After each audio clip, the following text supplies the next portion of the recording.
of the trade, there's a place we all know, where stories spill like paint and the real talk flows. Baz and Sean bring the banter again, welcoming all to the Decorators Den. It's the life of a painter, the grit and the strain, the laughter, the learning, the pride and the pain, from pricing and burnout to jobs that go wrong.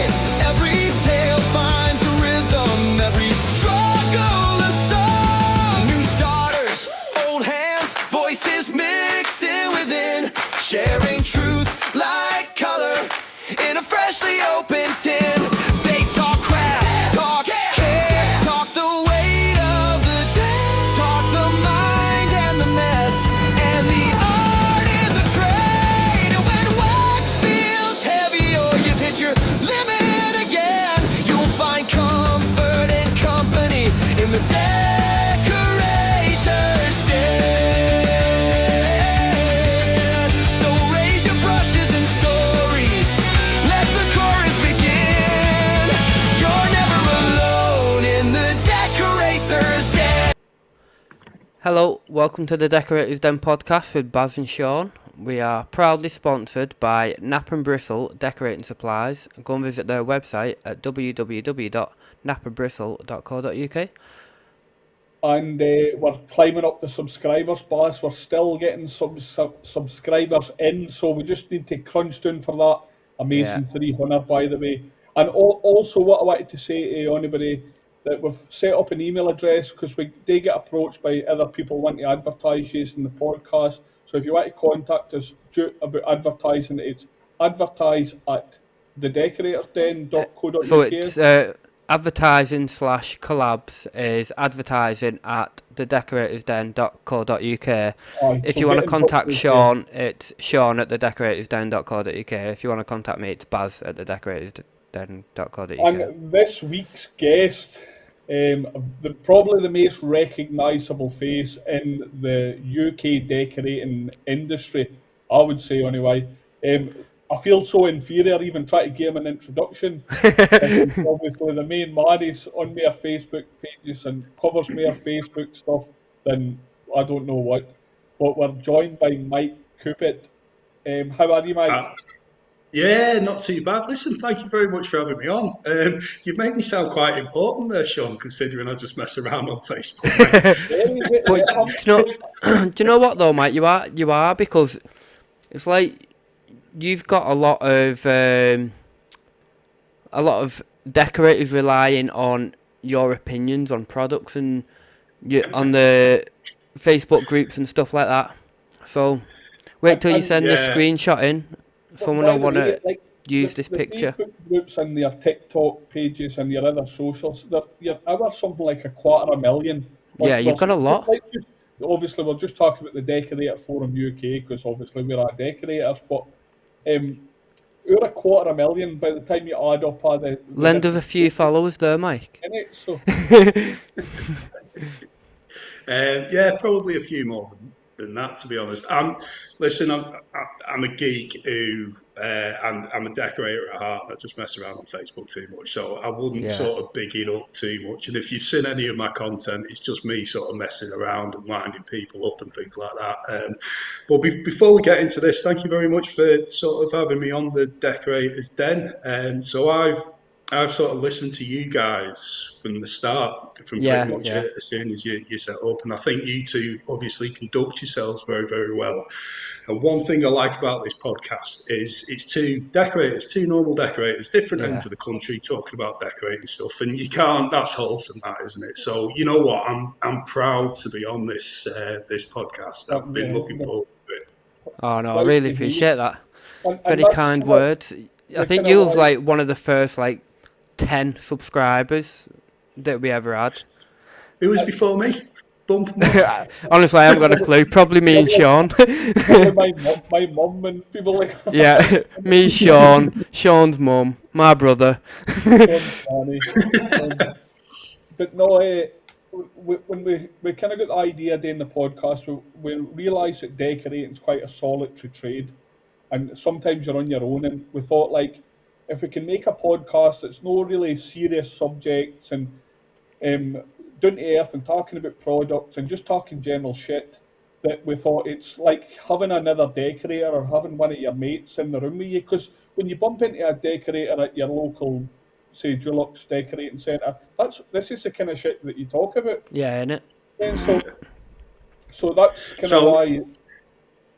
I think that's quite a nice way of putting it. I don't know whether you saw, but I was on the panel for Johnson's Trade a couple of weeks ago in London, and we were talking about this very thing. So I think a lot of decorators are obviously self-employed. They work on their own, or even if they're working sort of as a pair, you spend a lot of time sort of working on your own. You're inside your own head, things like Yeah. that. You do feel isolated, and that was one of the sort of driving forces behind me on sort of social media, because you do feel sort of part of. I don't want to sound too cliche or anything like that. Start talking about sort of the problems that go on in our heads or whatever. But you sort of feel like you're part of a community, Yeah. and it's exactly the same thing. So there'll be decorators all over the country, or even different parts of the world, listening to you two talking shit, Yeah. having a little bit of banter, talking about different tools and things like that. I think it's pretty good, to be honest. But it's like And, a lot of things we've had messages about. So we don't really cover the heavy topics as much, because we want to keep it fun and light-hearted. But anytime we've touched on little touchy subjects, we've always got messages. So like you was on about people feeling part of the community, that's exactly what we want. People to feel like they're part of the community. So I think with you having the forum, I don't know when you started the forum, but I was in a forum a while ago, and I think it is quite important to feel, especially when you're working alone, to feel like you are part of something, or like you can show your work off to other decorators and they're like, oh yeah, you've done a good job, or oh, you will get them knobheads who fucking, oh, I wouldn't have done that. you Yeah, get them well, in every fuck off. corner of the internet, to be fair. Pardon? You get the idiots in every corner of the Oh yeah, you internet. do. So But no matter where you are. But I think like obviously we'll come on to the decorator forum, but what I like about it is, say you're sitting down on your lunch break and you look through your socials, you put on Facebook or something, and you actually see what other decorators are up to that day. Yeah. Or you maybe see a decorator that's looking for a bit of advice or something. Yeah. How I think there was one yesterday to fix a bathroom ceiling. And the joy of decorating is there's so many different ways. And I mean, I'm not saying anybody's wrong, but like there'll be the older style decorators that'll say, oh, just hit it hit it with oil-based undercoat and get a couple of coats of emulsion. And then we'll maybe be more likely scrape it, peel stop it, guards it, fill Yeah. it, Yeah. You permalite two it. throw you two throw contract mat on everything, don't you? So I Yeah. Until you've just proved that you definitely do listen, because I still, I know, yeah. I still misquote with contract McPherson. Great See, stuff. Mike pays attention. Anything. yeah, listen. We, You know we a thought minute ago when you we said thought that was long gone. I would just get called out on the main podcast. yeah, you shouldn't have invited me on, really, should you? Exactly. No, I think. Do you know what though? As well, your forum, it isn't toxic. Like Sometimes. everyone can have a laugh. Like it was like that running joke with you with the can I take this photo or can I save this photo? Can I use Like this picture? everyone does it now, don't they? And it's good because it's like, what was it? Coventry. When we went to Coventry, like a couple of people posted pictures and stuff, but then in the comments they were like edited versions what people have done. Yeah. But I think isn't it, a little it's bit of good that you can have a laugh and you don't take things too serious, because I think some people, after a few thousand followers, they start getting a bit up their own arse, don't they? And they're like, oh, duh. Aye. But no, I think, Well, and actually, I enjoy the rage bait for you, Mike, better. And Yeah. obviously we'll come on to some of the stuff, but I enjoy it when you've maybe get a product and it's no. I'm not saying the products you get to test are shit, but you clearly make an arse. Like, so I'm going to talk about the wee pad, the painting pad for cutting in, and you took a roller and you rolled the wall blue, and then you took the painting pad and you just scrubbed it over the wall. You must have a room in your house that you just use for tests. Yeah, so I don't do any filming on any of my jobs. I'll never do any Right. filming on jobs with customers, and I haven't done for a couple of years because it causes problems. It has caused problems for me. So Right. Yeah. I'm quite lucky. I've got a friend who's got a sort of rental property. He's got rental properties, and when one's empty, he might let me use it for a few months, or like you guys say, I might sort of move into a room in my house and just set it up for Yeah. decorating and use that for a few weeks. And people are saying, "You've been decorating that room for 6 months." Well, yeah, it's the same wall. Exactly. Well, do you know what? I went for a pint with Mike. When was that? About Which time? October. The first time when we Okay. met up at the pub. Yeah, you bought me a pizza. And obviously we were chatting about like social media and da. And Mike goes, I'm gonna be uploading a video this week, making paste out of like potatoes and what was it like I've out seen the of video. was it potatoes and stuff. And obviously, mate, I was like dead interested. I was like, "Oh right, does it work?" And he's like, "Oh well, we'll find out, won't we?" And then obviously I watched the video. I was like, "Fucking hell." Because So that's. Sorry, Sean. I didn't mean to cut you off there. No, I was go just on. going to say Go on. that's the exact point that I want to aim for, where people don't know whether I'm taking the piss or Yeah, being and serious. And the longer through the video I can sort of keep that up before they yeah, go, "Wow," the better. yeah, Well, And I, like I say, I love it. yeah. it No, actually astounds me that on your own forum you'll put a video up that's clearly rage bait, that's yeah, clearly like you're using the gooseneck brush to make a bad job of cutting in, for example, and you'll get comments on the Facebook page that you run. You get comments saying this clown doesn't know what he's doing, and I'm like, how good can you be at rage baiting when the people that are trolling you don't even realise that you're running the page and they're the ones being trolled? Innit? It is funny. It's not. I don't make content like that for the reason that you might think. It's not. Right. Possibly a little bit sort of rage baity, but it's not like you're going to get dickheads on social media either Yep. way. And Right. if you do sort of a serious video and you're showing off how you, I don't know, painting a spindle and you sort of laying it out and actually showing people, and you get 100 people on, you might get 1,000 people commenting on a video, but 100 of them are being negative. You end up taking it to heart a little bit, and you end up arguing with people. Yeah. And I know you should say no. You're on social media. You need to sort of put up with it and block it out. It's not easy to do. I think I'd probably get more views with the sort of serious stuff that I do. Yeah. But with the rage bait, you get the dickheads coming on and they're saying, "Oh, he's being a clown" or whatever. Aye. And I can sit back and laugh at it. It doesn't bother me whatsoever. Yeah, So exactly. that's the main reason that I make sort of the tongue-in-cheek type content. And the guys that follow me on a regular basis that are used to my videos, they know. Yeah. And I annoy a lot of people as well, and I know I do. My humour isn't for everybody. I'm quite sort of immature and stuff like that. Fine, whatever. Social media is a little bit like TV. You wouldn't sit down and watch a TV show that you absolutely hate just so that you can slag it off. It's No, exactly innit? the same Yeah. as social media. If you don't like my content, just don't watch it. It's fine. Yeah, It's innit? absolutely That's a fine. great way of putting it, actually, isn't it? So, rage bait probably the wrong word for it. In fact, it's probably Well, it's engagement baiting. yeah. Isn't it? I like Well, that. it's like Sean, you did one the other day, didn't you? What was it? Eating a banana with a spoon or something? Aye, exactly. Like,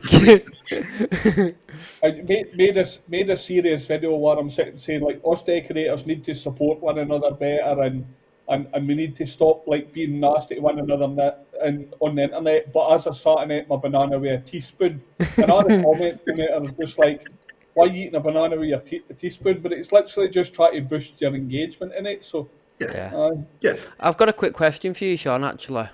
what's that? It's not a bad question. You're either really clever or you're full of shit. How? Can you speak Mandarin? No, I'm full of shit. I speak He- Mandarin Chinese in my. Yeah. You fucking bullshitter. Don't You'd listen be to a Feels word to speak Sean English. says. You'd have been amazed if I'd come up with some Mandarin there, wouldn't you? Right, Mate, I Mike. would have. Do you know why? Because you posted them pictures of the, well, you did it, you shared them, of the, what's it called? Wigwams. Yep. And then I clicked on just to see if you had any recent videos or pictures that you've done. And I looked because for some reason Facebook's changed now. Have you noticed? No, I didn't notice. So when you click on someone's profile, it comes up dead weird now. Right. Right. So I'll show you in a minute. I'll show you off camera. So it came up. Obviously married, blah I mean, blah you can blah, really and just then get to the end of and this then by saying, speak- I speaks speak Mandarin, in my bio. and I thought speaks Mandarin. And rather than message it, I thought I'm gonna bring it up on the podcast because if he bullshits me now, I'm gonna catch him live on the fucking on the episode. You'd have been amazed if I just went, point, horse, why? Yeah, That's what I should have done. I'm really sorry, by the way, if I get cancelled for a that's us cancelled. It's been nice knowing you guys. Right, Mike, I like to start the guests off with 20 quick fire questions. Are you ready? Which is not one of the questions, by the way. Okay, so I've still got 20. Yep. Okay. Painter or decorator? Decorator, I'd say. Powder what's the or difference? ready mix? Bit of both, probably powder more than anything. Ladder or hop up? Work tall boots. Oh, I've seen them with your buckets and your feet. We'll come back to that. Favourite brush? Pro Deck Ice Fusion. Come back to that one as well. How many inches? About 2.5. Laser, spirit level or plumb line? Laser. Most important thing in your lunchbox? Crisps. Interior or exterior? Exterior. Ooh, oil-based or water-based? Water inside, oil outside. Fair answer. Left-handed or right-handed? Right. One tool you'd cry if you lost?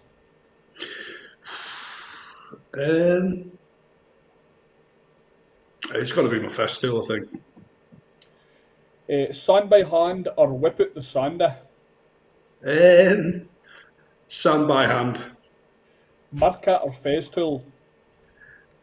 Considering Merca threatened me with legal action, I'm going to have to say Festil, I think. We'll delve into that. We'll come back to that one. What's worse, runs or roller lines? Well, neither are great, to be honest. I'm going to say roller lines because they're bigger. Mask up or cut in freehand? I do both, probably cutting freehand more. Dust sheets or fancy protection? Dust sheets. Synthetic or pure? Synthetic. Ladders or scaffolding? Probably do more off ladders, too much off ladders. Paint with silk or strip wood chip? Strip wood chip. And finally, the hardest question of the lot, and I just want to put in here that Baz has actually got a... As Hey, fucking Baz get in. for two reasons. Number one, I struggle to understand you, Sean. And number two, Baz bought me a pizza. Hey, see, I'm getting points here. Baz is two in front of me now, so I'm going to have to try and get some people who understand me on. Do you know what, Mike? It started off, I kept getting just like sympathy votes. So Sean would be bragging, going, "Oh yeah, I'm winning." And then they'd be like, "Oh, go on then, I'll go for Baz." But there's been a couple that said, "Oh, I can't choose. Aye. Which is Trying to be fine. polite, So aren't you would probably have them points, Sean, if We don't push on anybody. I don't know where I can't pick a valid answer. Right, I want to come back to some of the questions on that. Right, so Okay. exterior. Normally, people say interior. I also prefer exterior, by the way. So, what's your Yeah. thoughts on that? You just prefer what like why exterior? I'm just interested. So, There's a couple of things. Number one, I enjoy the work a lot more. I like physical work. I like feeling like you've done a shift when you're going home. I like sort of running up and down ladders and stuff like that.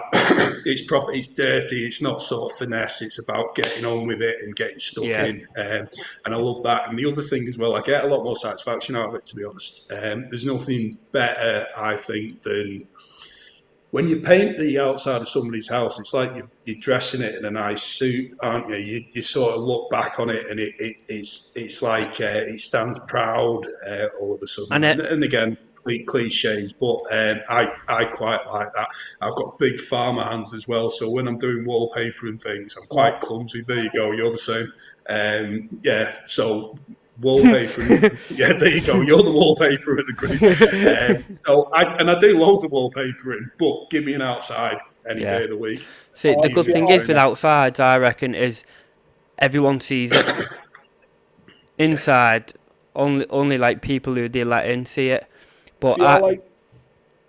Sorry, boss. I like the fact that when you're doing an outside and saying you're in the middle of a main street and you turn up to the house and it's the worst looking house on the street. You pressure wash it, you scrape it down, you do your prep work, and it's still the worst looking house on the street. But by the time you finish the property, it goes from being the worst looking house on the street to the best looking house on the yeah, street. And I find I work in quite like a rural area that you sometimes find that you end up working down a main street because when you start one and Yeah. it looks great, you yeah. end up getting there on the same street, if that makes sense. So I prefer exteriors See, for I've similar always reasons. said I prefer inside, but I mean I do like outside jobs. But I agree with you, Mike. Well, I think Sean does as well.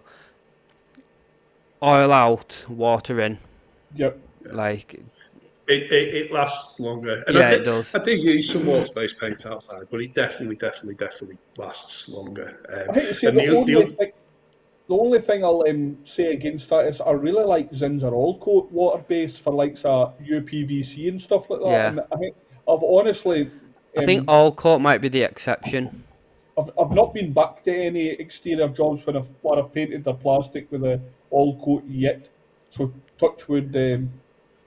Sean's getting 20 calls tomorrow. Hiya, mate. Yeah, I think it's sort of horses for courses, isn't it? It's not often I'll use an oil-based masonry paint, for an example, No, and sort of things like that. And UPVC, again, it's not expanding and contracting, so water-based, absolutely fine. You know, all coat's going to adhere to it as well. yeah, We'll get the Red Eye 1 can on it, another absolutely fantastic product for UPVC windows and things like that. But when it comes to woodwork, and I know because at mine I've got a big timber gate, and it's a massive thing, and all slatted wood and things like that. And the first 2 times I painted it was with water-based paint. Really, I'm not going to say the brand, but really good water-based paint, something that I swear by. First year, I painted it, failed. Did bad a second year, did it again the next year, failed within a year. Used oil based on it now, and it's done a couple of years so far, and it doesn't need painting again. So that's sort of a real life test, isn't it? aye. Yeah, yeah. And then the other one I want to take you back to is the what did you call the buckets on your feet? What were they? The step. Work tool boots. What Yeah. and So I take quite a lot of stick from them on my TikToks or whatever because people think I'm taking the piss, but the and I know they look daft, they genuinely work. So they're like foot tall, they're big, they're bright, they're orange. You strap them to your feet, and it's like a hop up. It's like standing on a hop up, but you don't need to kick it around. So the room needs to be nice and clear. Obviously, you can't be sort of tripping over tools and things like that. But if you're sort of cutting a ceiling in, or even papering a low ceiling or something like that, lining a low ceiling, they're absolutely fantastic. So Yeah, I'll be you're not wearing them fucking again. lugging your hop up around as well either. No. Because So, like I say, I've got one of them Werner ones, me. So they've got a bit of weight to them. okay. So I've seen those. I've probably the next best thing for your work tall boots. I've got a lemonade crate that I've had since I was an apprentice, and I Nice. absolutely love it. And again, it's He's just got like two, one for each foot, and they I fit hate it too. perfect. I've got a spare. I've got a spare in my garage in case I lose my lemonade crate, because I couldn't be without it. I use it for every job.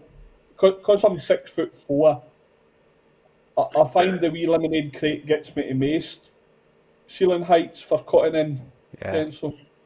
I mean, the average ceiling, you only need a few inches anyway, don't you? But I like kind of being up close. Yeah, like right up to it. You Yeah. get a meter cut, like. See, I'm like that. I mean, I have to go that extra mile because I'm a short ass, but... You're a short ass. But, Mike, you're quite tall, aren't you? How tall are you? I'm 5'11". Oh, yeah. So I'm obviously there are a lot of, well, you'll know, Baz, you've worked in my area. There are a lot of sort of Victorian houses, high ceilings, so it steps for a lot of those. But Yeah. the newer buildings and things like that, I just stick my work till boots on. Yeah. I think Cool. I think older Victorian houses, we're all up for a fucking. We've all no chance, have we? We're all fucking short asses. Yeah. Right, I'm gonna jump to your first question, Mike, if you're ready. Yeah, go on. Right, so what first drew? Sorry, Jews. What first drew? Right, we've just been cancelled. Again, twice in one Again. episode. What first drew you towards painting and decorating, and what was your very first ever step into the industry? Well, it happened by accident, to be honest. I was 18 years old. I was working at the Golden Wonder Factory in a lovely place called Skent. Brilliant part of the country. You Oh, should it's lovely, visit it Scam. sometime. Oh, Yeah. yeah, you don't want to go there. So I was working there, and somebody moved into the area and married into a family that was quite close to my family, and he was a painter and decorator, moved from the Isle of Man. He wasn't looking to set up over here, but he was looking for a job. He wanted to go and work for somebody. But while he was looking for the right job, he threw a few leaflets out and he got some exterior work in. He was a little bit dodgy up a ladder, so he just wanted somebody to foot the ladder for him for a couple of weeks. So I jumped on 50 quid a day just to foot the ladder, and we hit it off. And it was a case of, right, okay, let's hit it with the leaflets and get you up and going. And I worked for him for like 6 years before I went off and tried to do my own thing, and it didn't work. And then went and worked for somebody for another little bit, and then went self-employed and did it properly the second time around. So how did you go about actually learning how to decorate? Did you have someone teaching you, or are you self-taught? It was just through him. He was a qualified painter and decorator. All right, so he actually showed you the ropes, like. Yeah, so he showed me, and he was quite. He got me involved in pretty much everything from the start, if that makes sense. Because a lot of the time, a young person will go and work for a decorator, and they'll be sanding, they'll be fetching and carrying from the van, or tidying things up at the end of the job. And I did all that as well, but he'd still bring me in at the start of the job and say, right, okay, how are we going to tackle this? What paint should we use on bits and pieces? What are we going to do first? And he'd show me pretty much everything, and stuff like cutting ceiling lining and stuff like that. He trusted me to do that pretty much straight away. And then he'd say, that's not right. I'll straighten it up for you. Come on, let's go again. And he was quite good, to be honest. Yeah. And like I say, we had a laugh. It was like I was working with my best mate for 6 years. Do you know what that? Getting thrown in at the deep end, I think it's like sink or swim. So I think like if you get flung in at the deep end straight away, and you're getting trusted to cut ceiling lines and do stuff that no a normal apprentice. And I think as well, if you're working with a smaller firm, like one-on-one, you've got a teacher, a mentor, or whatever. I think you get a better training. Whereas if you work in a bigger firm with say 10 decorators, you get treated like an apprentice for All much the time. longer. Yeah. Yep. Yeah. So just to sort of build on that, Sean, you are like part of a team, aren't you? When there's only sort of 2 or 3 of you, it's Yep. not like having a job somewhere else and there being like a hierarchy and stuff like that. You're part of the crew, and the aim that you've got is the same as sort of your mates, and you just sort of get stuck in and get it boxed off, don't you? It's actually, I'll just tap you back a wee bit there. It's actually my job to stalk the guests before they come on, right? I deal with the questions and stuff like that. And through the week when I was doing my research for the thingamabes, actually, amongst other things, but it came up that you worked in a crisp factory before that you went into painting decorating. And I said to Baz, I never included it in one of the questions. I think maybe I had worded it into one of the questions and removed it because I thought, I didn't want to just assume that you worked in a crisp. No, there was nothing wrong, by the way, of working in a crisp. But I just thought it'd have been really, but it was really random, Ken, that it was like, he went into out of accident basically for a crisp factory. So I feel vindicated that it was true, like, so. I feel like I want to speak to you about Golden Wonder Crisp. So Nice. And strangely enough, they made a load of the Walker's crisps as well. It was all in the same factory. So so I don't. It's probably completely different now, but obviously, if somebody's saying, "Oh, I prefer Golden Wonder to Walker's," it's all the bloody same, or it used to be at any rate. oh, there we go. So that's that's the clip for TikTok, by the way, Baz. That's like That that's bit the then. clip. Yeah. Aye, it's all made. The Walkers and Golden Wonder made in the same factory. That's the big news for this episode. Big news. Yes. Love it. Mike's fun fact of the day. You want me to come up with a fact? No, No, that is your no, that fact. was it. That is your that fun is my fact. fun fact. I felt under pressure then. It's like, what am I going to say here? All right, Mike cool. shit himself. Then he was like, "I'm put on the spot."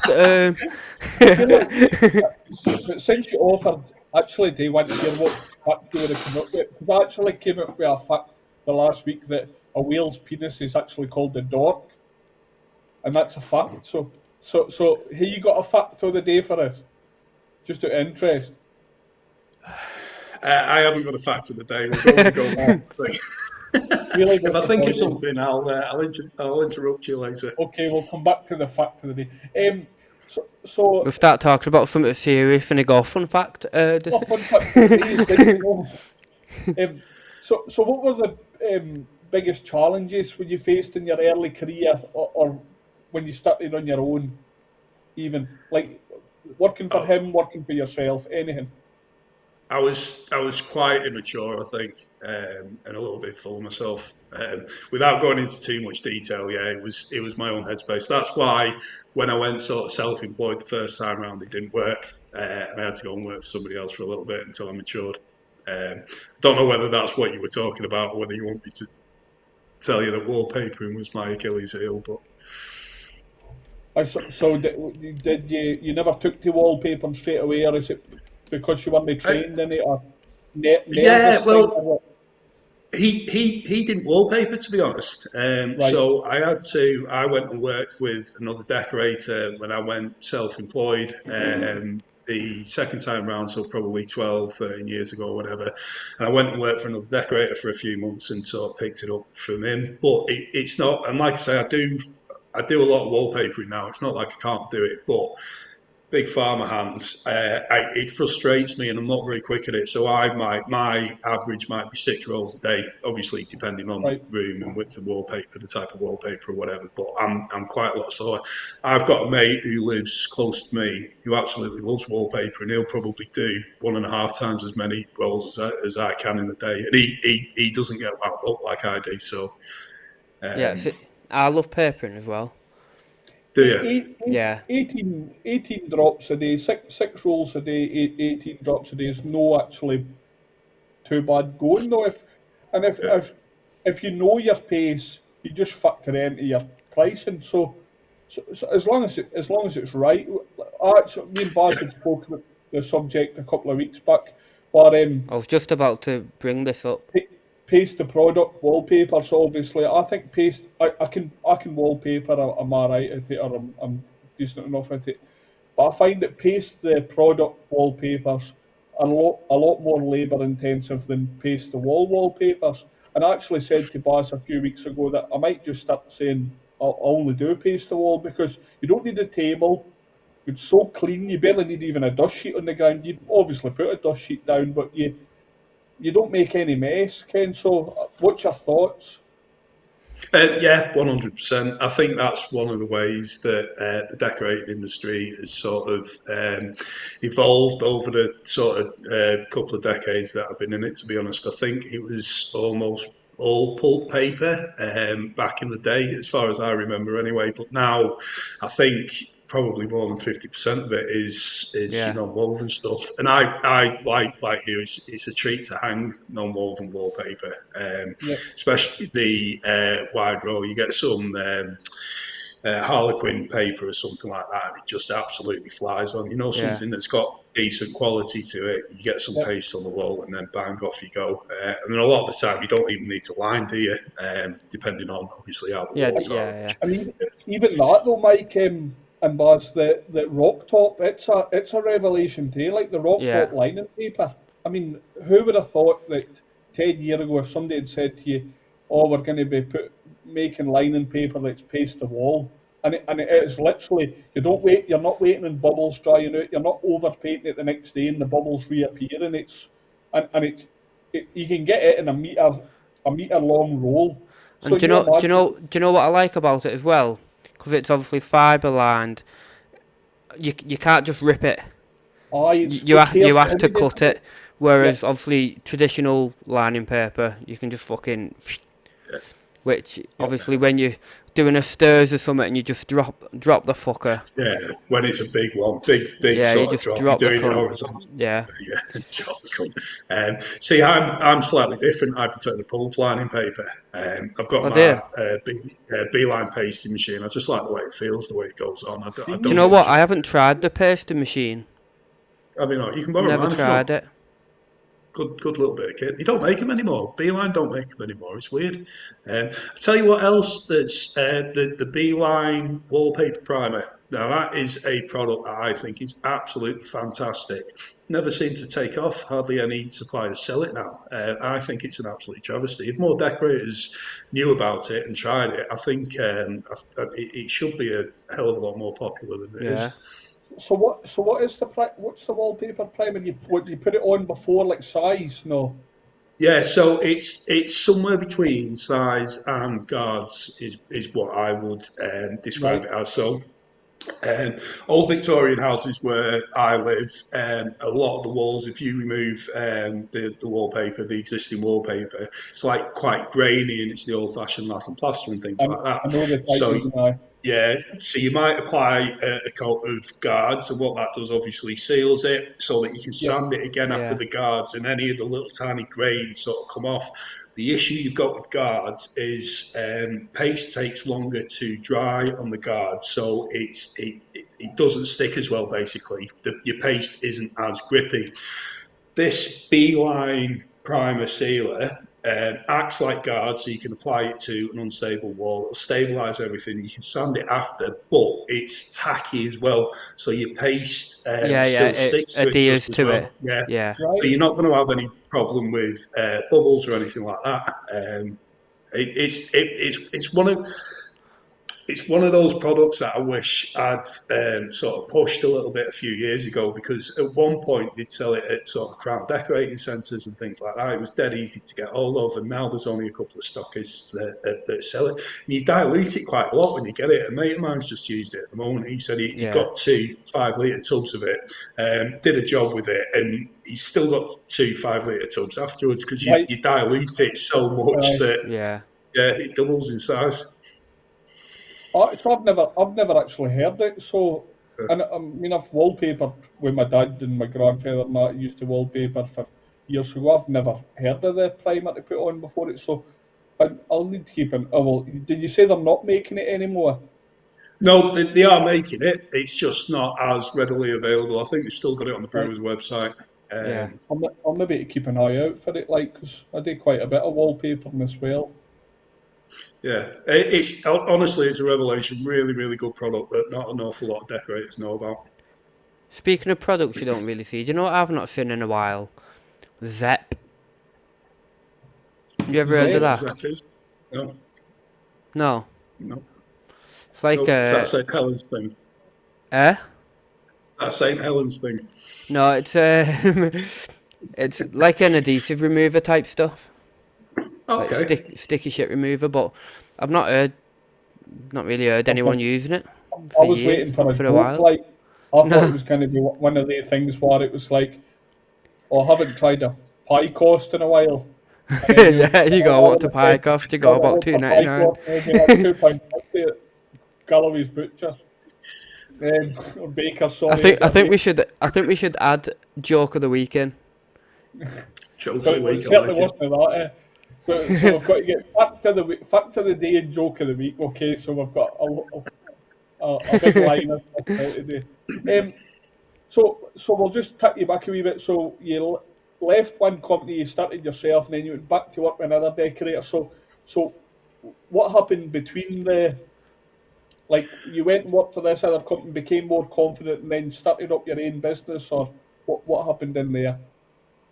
So between working for the first fella and the second fella, I tried to set up my own business, threw some leaflets out, got some work, but it just didn't last very long. I was quite immature. It's like, I'm a decorator now, I'm earning good money. I wasn't very good with finances. Van blew up on me. It's like, okay, what do I do now? I was getting lists of jobs and things, and I wasn't bettering myself. I was going down, if that makes sense. So it got to the point where it's just no longer viable. I went and worked for somebody else for a couple of years. It wasn't another decorator. It was somebody that had quite a lot of properties, and I was doing the decorating for him. So that was my job. I was sort of decorating, but it just wasn't working for myself. And then sort of a couple of years doing that, and then I was ready to sort of go self-employed again. And I hit it properly, took it seriously, and I've not looked back, to be honest. Yep. Yeah. See, I think stuff like that, it can make or break you, can't it?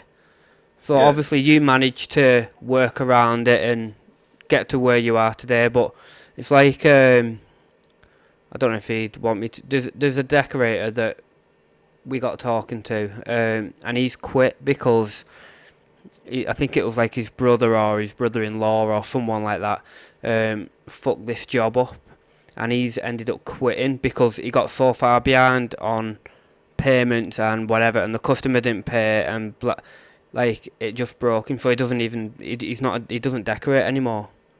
Yeah, and you two know as well as I do, it can be really, really stressful. It can. Operating a decorating business. As soon as something goes wrong and you've got to spend a little bit longer on a job, you've got to put the next 3 customers back. You've got customers whinging at you. You're getting behind on your admin, you're quoting, and you need to go back and touch another job up in an evening. You end up spending more and more time on the tools because you're doing that. You're not as organised. You've not got the materials for the next job. Your tools are all over the place, and your head starts spinning. You don't know fucking. Your head starts spinning. Monday you to feel like you're sort of arsehole drowning. Yeah. But then, obviously, the flip side, when things are going well, you're absolutely flying, aren't you? Yeah. So, but yeah, I don't, and I think it takes a certain type of person to have the sort of drive to run your own business. Yeah. So that's not just decorating. I think that's just about Just any in business, general, but yeah. And it just also in general. It's a lot of hard work in it. There's a lot that more. took the words out of my mouth there, Baz. I was going to say, just on top It's of funny that, that because I didn't even get to finish my sentence because you I think cunt. a lot of people don't realise how hard decorating is. No. Do you It's think like you just pulling a rock? graph Do you think you just in it rock up and twiddle your thumbs and and Yeah. colouring a wall for yeah, somebody and don't realise all the effort that goes into making a like you're following shit plasterers, like constantly following yeah, shit innit? plasterers, Yeah. bad joinery work and And the customer service side of it as well. You're losing customers won't time. move the Fucking, furniture. I don't know what you're like, mate, but I end up chatting to the customer like, so I'll say, all right, like today for example, I was like, all right, what I'm gonna have to do is they've had a new kitchen fitted and Yeah. they've got grease stains on the wall, and I said, right, what I'm not leaving it. But I'm going to do the rest of the kitchen and then I'll come back to that because I'm going to have to wash it all off and do what I need to do. And then that then got onto the conversation of the joiner. She was telling me about the joiner. And then this. And I spent a good half an hour chatting that So I could have been working. I could have just gone, I fuck this. I have absolutely no patience when I'm sort of chit chatting to a customer or another trade like that. I will stand there making polite conversation, but in my head I'm thinking, I just need to get on, I just need to get on, I just need to get Yeah, on. that's what I'm like. But then I'll go and get on and I'll find myself flicking through Facebook on my phone, Yeah, just wasting time on my phone. because what you meant, Mike, is I need to get on Facebook. That's exactly it, yeah. But I had I did some contracting work for another decorator, sort of on and off a few years ago, and one of the other subcontractors called me Mick Dundee, and I didn't know why. But Crocodile Dundee was like my favourite film, so I was quite chuffed. But yeah. it came out a few months after. It's because I went walkabout. And what it meant was I'd get my phone out and go stand behind the corner somewhere for 10 minutes checking Facebook and put my phone away. Crocodile Not great. Mike. So, what would you say the biggest lesson you've learned running your own business is? To focus on the business as well as everything else. Extra work on a job doesn't mean you can't stop. You can't stop talking to customers. So I used to have a bad habit of ignoring phone calls and things like that, rather Yeah. than making the awkward phone calls and saying, I'm not going to be able to get onto you for this amount of time, or sorry, your exterior is going to have to wait until next year. I always put off those phone calls until people were sort of hounding me, and it just made things worse. Yeah. So yeah, it's not an issue now. I'm a little bit more hard faced now, I think. But Yeah. so that was one of the hardest lessons, I think. Yeah. See, I've said that to you, Anna Sean, because I said I'm sure you're always working, and he's like, I feel like I can't say no to people, and I'm like, But see, I'm bad for I don't answer my phone, so like yeah, I don't unless it's a number that I've got saved. I prefer actually getting a a business text or something. message through or a WhatsApp or a text, and I can respond later in the day. Because what I find, say for example, I'm coming to work for you, Mike, and I'm working in your house. You're my customer, right? If my phone rings and I answer it, and it's another customer and they want to talk about their kitchen that's getting painted 3 weeks down the line, I could be on the phone for half an hour to them talking about what colour of paint, what finishes they want, this, that, and the next thing. And while you're standing in the other room thinking, he's been on his phone for half an hour and I'm paying for him. So I Yeah. tend to not answer my phone because I don't want to be in the situation where somebody's like, he's been sitting in the van talking on the phone for 45 minutes, Ken. So I actually don't answer my phone to on it, which is probably a terrible thing to admit, but it's just the way I run business. I always try and direct people into sending me messages. Yeah. But the flip side of that is obviously it eats into your family time then, doesn't it? So it's like nipping to see a job, or taking your phone calls, answering emails, things like that. It eats into your family time. Even washing tools out and things like that. I try when I can, depending on the job, to wash my tools out on the job. And it's exactly the same thing. Somebody's paying you to go and wash your dirty tools in the sort of kitchen sink and things like that. See, But I've if you always... don't, I Go on, was mate, just going to sorry. say, if you don't, that's your evenings and your weekends. You've got to Yeah. sort of draw a line, haven't you? So the flip side is try and get as much done during the day, and just be a little hard faced about it. See, I've been the opposite of that. So I've always been against washing my stuff out in customers' houses. Sean started smirking, then he was expecting me to say something then. I don't wash my stuff out in customers' houses because I've got this like nagging fear or something that if I do it, they're gonna go, "What the fuck are you doing? Washing your stuff out in my sink?" Or what?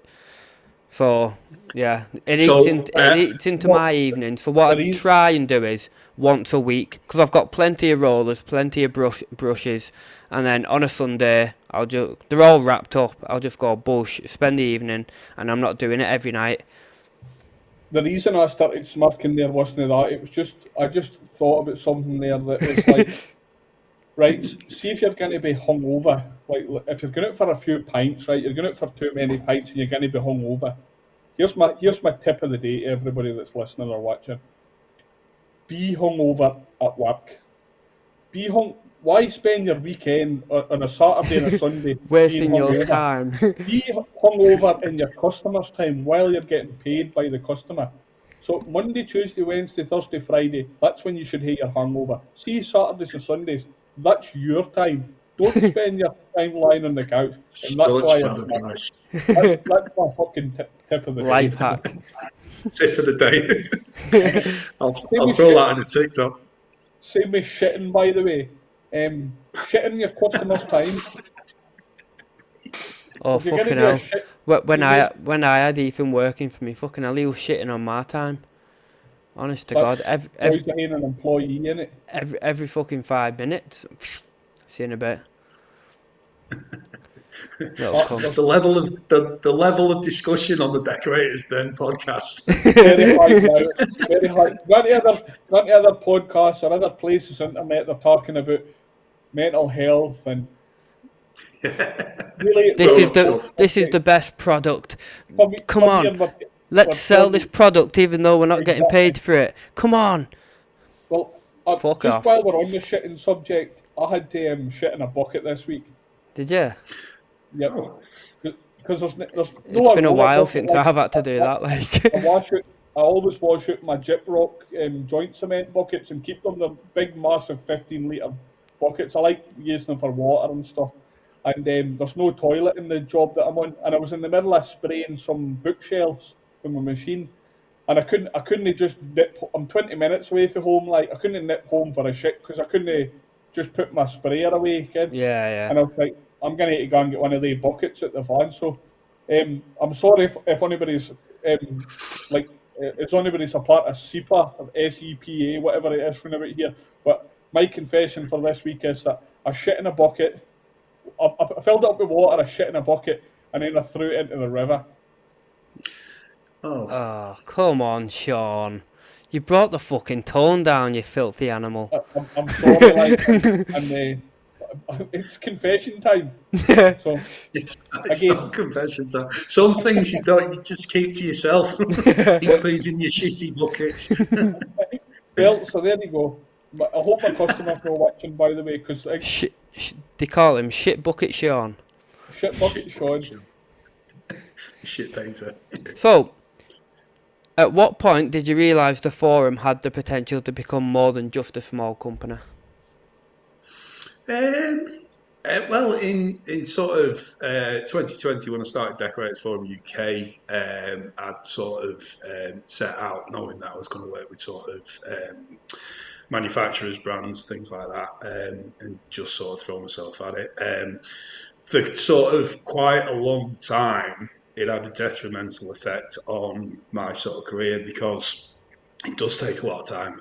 We were sort of discussing off air for me to sort of pull in a day's worth of content for my 2 pages. It takes the best part of an hour and a half, sometimes 2 hours, and then you're sort of answering emails and things like that. I'm quite lucky now in that I do have my sort of supporters, I do have my sponsors, which means I can spend a little bit of time sort of sat in front of my laptop talking to decorators about sort of different things and stuff like that. And I enjoy doing it, to be honest. I'm Yeah. a massive decorating geek.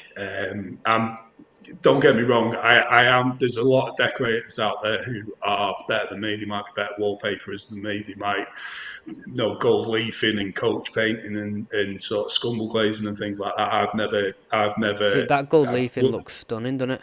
It does look stunning. I wouldn't know where to start. But talk to me about the different binders that are in paint or the different filaments that are in Yeah. sort of brushes and things like that.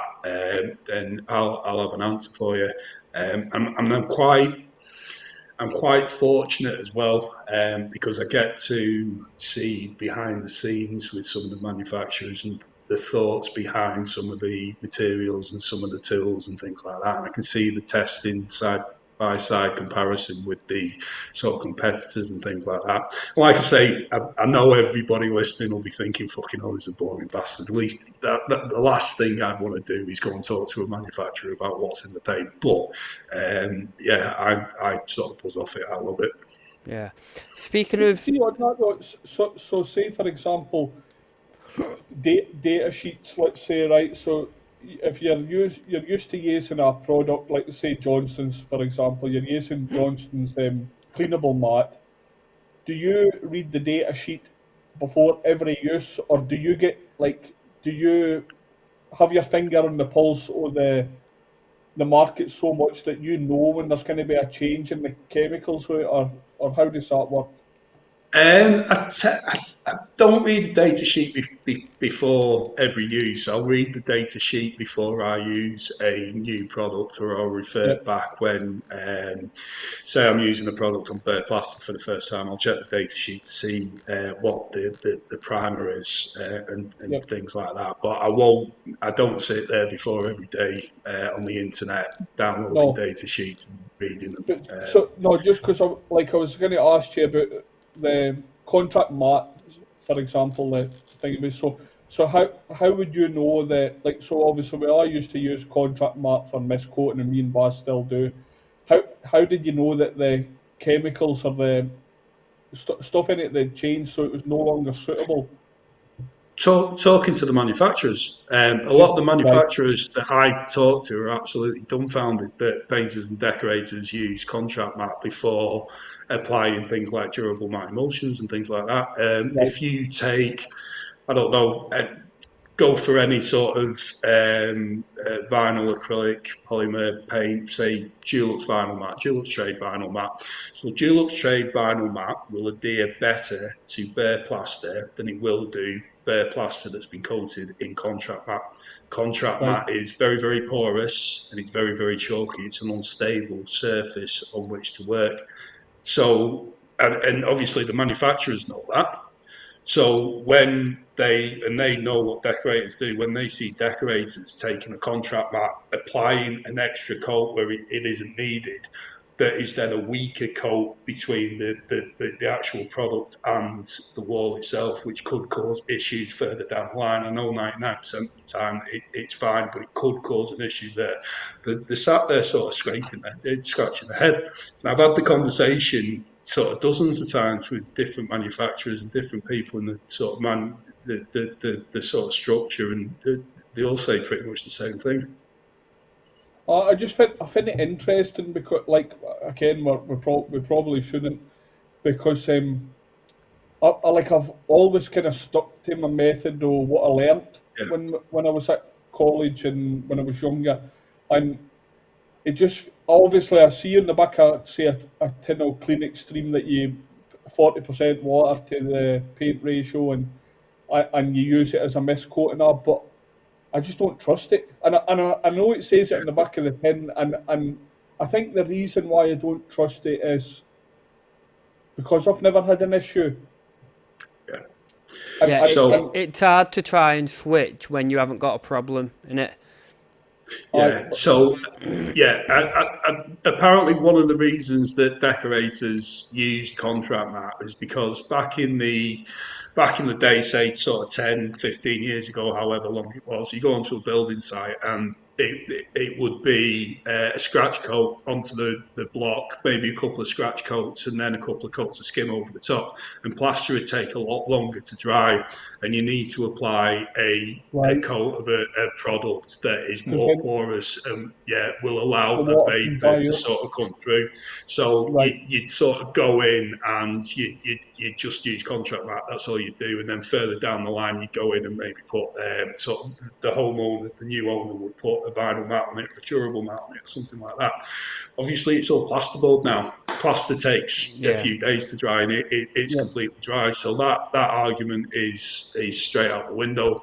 And as well, like I say, if I am using a vinyl mat on bare plaster, I'll dilute the first coat of vinyl mat, and Yeah. normally I'll read the data sheet and dilute it to roughly what it says on the data sheet, whether it be 10%, whether it be 20%. I'll put a diluted coat on, and then I'll put sort of a full coat over the top, and that'll be my solid colour. Or if there's any sort of filling and stuff, I'll do the first coat, then the filling, then spot prime it, and then put a full coat on. What you're doing is going in and you're putting another coat on. Essentially, you're putting a coat of the contract mat on there. So you're doing 3 coats, and I'm doing 2 coats. So do you would you only do would you do like a thinned coat, say 40% your vinyl mat, and just put, and obviously spot prime it, and then one full coat? You wouldn't do 3 coats, right? That's exactly it. There are exceptions, obviously. If like I've got a new build to do, and they want me to go in and do as you know, I'll do the mist coating before the second fix is done with the sparkies and things like that. Yeah. Fine, I'll go in, I'll just bang contract mat and everything, because I do sort of get it. And again, if the plaster's really, really bad and it's going to need sanding right back, fine, go in, put a coat of contract mat on everything, fill everything you need to fill, sand it right back, and then sort of dust it off and sort of seal it again. So there Yeah. are sort of exceptions to when I might use contract mat, but everyday And use, yeah. just on top of that, where do you stand with like guards and your Tickerilla bare plaster stuff? Yeah, so the Ticarilla Optiva Primer I'll tend to use anytime I'm using sort of Ticarilla paint on sort Yeah. of bare plaster. That's what it's there for. So I tend to follow the specifications set out by Right. the manufacturer. I've not used guards yet. So if you were to use perma white in a bathroom, contract white in a bathroom, by the way, causes problems. You shouldn't be using that as Yeah. a mist coat on sort of bare plaster. Perma white, I could be wrong. I'd have to sort of check. I think the original recommendation was to use the Zinza bin 123. Yeah. An issue with that is it takes a little bit of time just to sort of toughen up. So it might take a few days before it sort of adheres properly, if that makes sense. Yeah. I think a lot of people start using guards now just because it's a lot quicker and easier to use. That obviously that, and again I'm a bit of a geek, but perma white, as good as the product is, the opacity isn't great. So I don't No. get, if you go Yeah. in and sort of put a coat of guards on bare plastic, you're then trying to get the opacity, build the opacity up with a product that hasn't got very good opacity. So there's sort of an argument on you. And all of a sudden, I'm doing my own heading over something as simple as priming bare But plaster. amazingly on perma white, I read the data sheet up in it recently when I had another decorator asking me about Thingaby, and he was talking about, obviously it's known as type 1 scrub rating and that, but partly it's fine for bare plaster diluted. It's also fine for bare timber. I didn't realise that was perma white.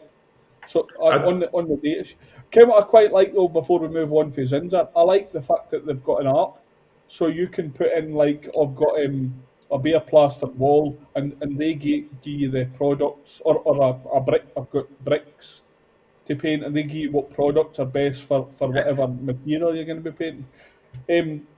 Also, Smith and Rogers are bringing out, I forget what they call it.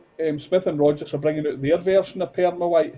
I actually used it in the testing stage out and gave them a bit of feedback on uh, it. But I found it was a lot thicker. Like, so it's obviously it's their version of Perma White.